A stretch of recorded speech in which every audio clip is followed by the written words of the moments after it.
सखी भैया के सरवाया नारी हो, अनाड़ी हो।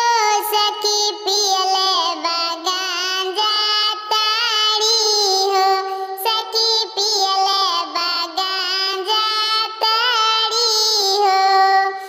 पियले ई बाटे पहुँचे सखी, देखो ना कैसे बोलता सखी। बाटे ऊ बड़का खिलाड़ी हो, खिलाड़ी हो।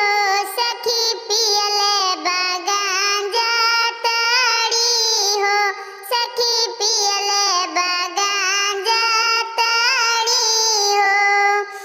भैया के सरवाया नारी हो, अनाड़ी हो।